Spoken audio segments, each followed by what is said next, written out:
সম্মানিত হাজেরিন, আমরা অনেক সময় অনেক স্বপ্ন দেখি। স্বপ্নের বিষয়ে অনেকে অত্যন্ত ওয়ারিড হয়ে পড়ি, কোথায় এর ব্যাখ্যা পাওয়া যায়, অস্থির হয়ে যায়।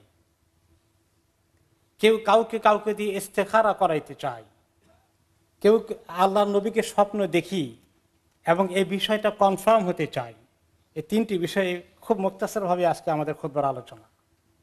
এক নম্বরে, স্বপ্ন আল্লাহ তাআলার পক্ষ থেকে অনেক সময় ভালো স্বপ্ন আসে, এগুলোকে বলা হয়েছে মুবাশশারাত, সুসংবাদ,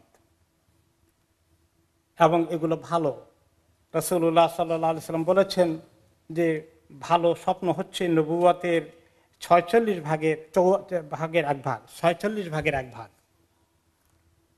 আর মন্দ স্বপ্ন শয়তানের কাছ থেকে আসে।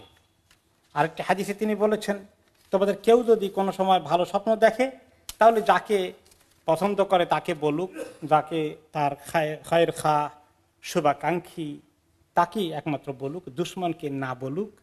আর খারাপ স্বপ্ন থাকলে কাউকে না বলুক, কাউকে বলবে না।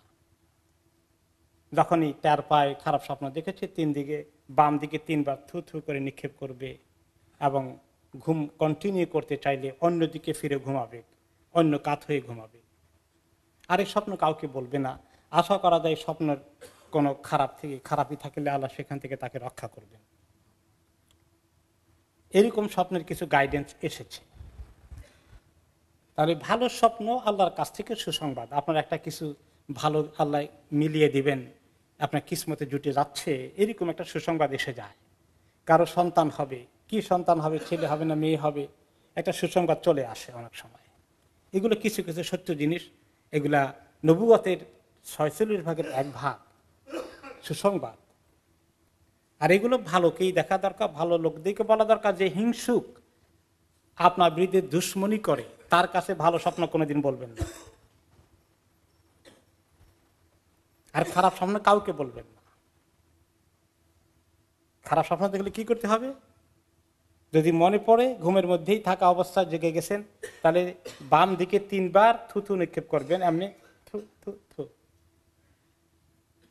আর যেদিকে শুয়ে আসছিলেন তার উল্টো দিকে শোবেন। ডান দিকে শোয়া ছিলেন তার ডান কাতে শোয়া ছিলেন, এখন বাম কাতে শোন। বাম কাতে শোয়া ছিলেন, এখন ডান কাতে শুয়ে যান। আর সকালে উঠে কাউকে বলবেন না। বেশি খারাপ লাগলে 2 রাকাত নামাজ পড়ে আল্লাহ তাআলার কাছে পানা চাইবেন। আশা করা যায় আল্লাহ তাআলা আপনাকে এই স্বপ্নের খারাপ থেকে রক্ষা করবেন। এরপরে স্বপ্ন দেখছেন, ভালো না খারাপ কিছুই তো বুঝেন না, কি করি এখন? অস্থির হয়ে গেলেন।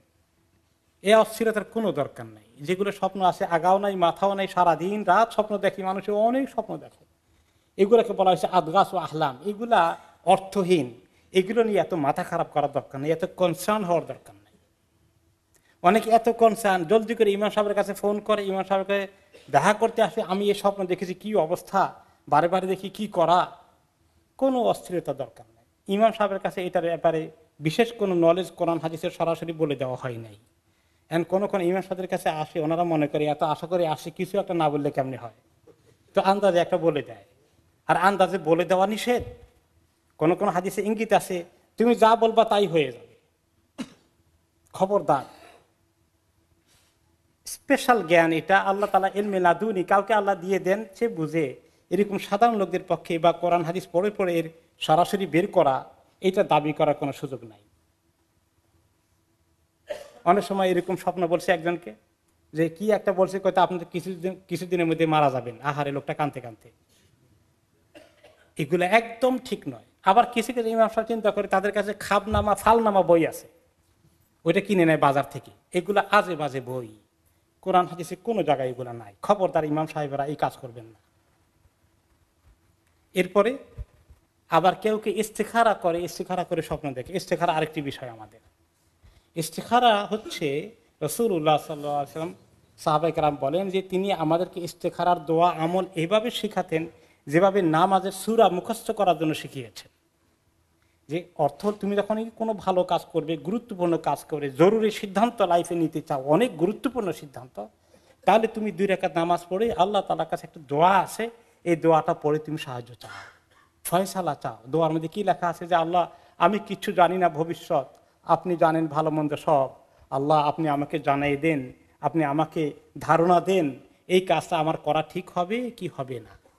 আমি বিয়ে শাদী করতে চাই অমুক জায়গায়, আমার ছেলে মেয়েকে বিয়ে শাদী দিতে চাই অমুক জায়গায়, ঠিক আছে কিনা আল্লাহ, এই চাকরিটা নেব কিনা ঠিক আছে কিনা, আরেক দেশে আমি পাড়ি জমাবো কিনা, এই সব কিছু গুরুত্বপূর্ণ ডিসিশনের জন্য এই ব্যবসাটা আমি শুরু করবো কিনা, এই দোকানটা কিনবো কিনা, এগুলোর জন্য ইস্তেখারা করা একটা সুন্নত আমল।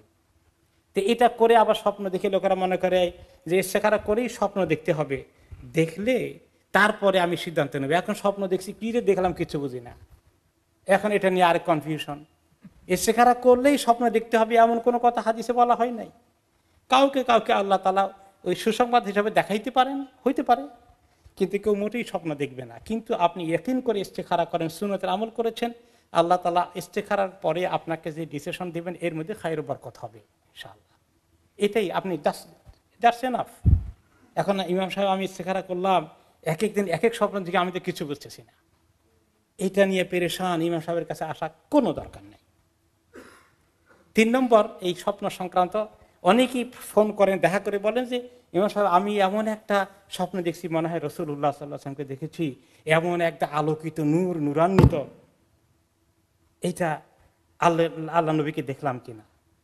তো হাদিস তো একটা আসে, তিনি রাসূলুল্লাহ সাল্লাল্লাহু আলাইহি ওয়াসাল্লাম বলেছেন যে ব্যক্তি আমাকে স্বপ্ন দেখলো সে সত্যি আমাকে দেখলো, শয়তান আমার রূপ গ্রহণ করতে পারে না, আমার আকৃতি ধারণ করতে পারে না। কারণ এটা তো হাদিস শুনছি, এখন যেহেতু কিছু একটা আলোর মতো দেখছি, আল্লাহ রসুলকে দেখেছি, এই কথা ঠিক নয়, হাদিস সহিহ। কিন্তু এই হাদিসের ব্যাখ্যায় ওলামায়ে কেরাম বলেছেন কেউ যদি এরকম দেখে মনে হলো যে রাসূলুল্লাহ সাল্লাল্লাহু আলাইহি ওয়াসাল্লামকে দেখেছি, তাহলে সে সিরাতে পাকের কিতাব খুলুক, যেখানে শামায়েল রাসূলুল্লাহ সাল্লাল্লাহু আলাইহি ওয়াসাল্লামের চেহারার, দাড়ির কত লম্বা কত বেটে, রং কিরকম, এগুলো সব বর্ণনা আছে, ওগুলো খুলে খুলে দেখুক, যদি মিলে তাহলে সত্যি আল্লাহ রসুলকে দেখেছেন। কিন্তু আল্লাহ রসুলকে দেখে থাকলে এটা কাউকে গর্ব করে বলার মতো জিনিস, তাহলে আমল নষ্ট হয়ে গেল, রিয়া চলে আসবে, কাউকে বলাই ঠিক না, তখন নিজের ভিতরে রাখবে, আল্লাহ শুকর আদায় করবে। কিন্তু মিলছে কিনা দেখতে হবে, যদি না মিলে, কোনোটাই মিলল না, রাসূলুল্লাহ সাল্লাল্লাহু আলাইহি ওয়াসাল্লাম আকার, আকৃতি, রং, দাড়ি, চুল, চেহারা কিছুই মিলতেছে না, তাহলে আপনি শয়তান দেখেছেন, শয়তান আপনাকে ধোঁকা দিচ্ছে।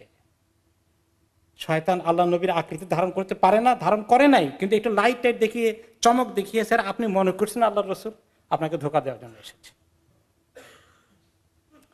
এরপরে অনেকেই ওই যে বলে যে আমাকে সমস্যা হচ্ছে, আমাকে জিনে ডিস্টার্ব করতেছে, আমাকে জাদুটোনা করেছে, ইমাম সাহেব একটু স্বপ্ন ইস্তেখারা করে দেখবেন আমার কি হয়েছে। তো ইমাম সাহেব ওনার ইস্তেখারা করে কেন করবে? কোন হাদিসে তো বলা হয়নি ইমাম সাহেব অন্যের ইস্তেখারা করবে। সব হাদিসে বলা হয়েছে তুমি নিজের ইস্তেখারা করো। জাদুটোনার বিষয়ে নবী করিম সাল্লাল্লাহু আলাইহি ওয়াসাল্লাম ইস্তেখারা করেছেন, এটা ঠিক, ওনার নিজের জন্য ইস্তেখারা করেছেন। ওনার যখন অসুখ হয়ে গেল, দুর্বল হয়ে যাচ্ছেন, একেবারেই দুর্বল, কিন্তু অসুখ বেশি কিচ্ছু বোঝা যায় না, তখন তিনি আল্লাহ তাআলার কাছে 2 রাকাত নামাজ পড়ে ইস্তেখারা করেছেন যে আল্লাহ আমার কি হয়েছে আমাকে জানতে দেন।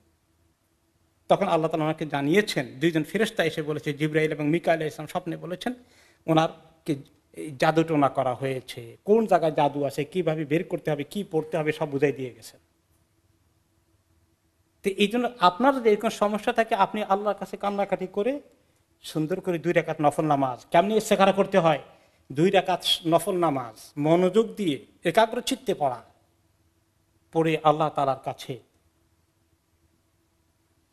এই দোয়াটা পড়ে, এই দোয়ার অর্থ সহকারে, হিসনুল মুসলিম দোয়ার কিতাবে আছে, পড়ে এই অর্থ মাইন্ডে রেখে আল্লাহর কাছে দোয়া করেন, মনে মনে চান যে আল্লাহ আপনি আমাকে এই রোগ বালাই থেকে বাঁচার জন্য আমাকে গাইড করেন।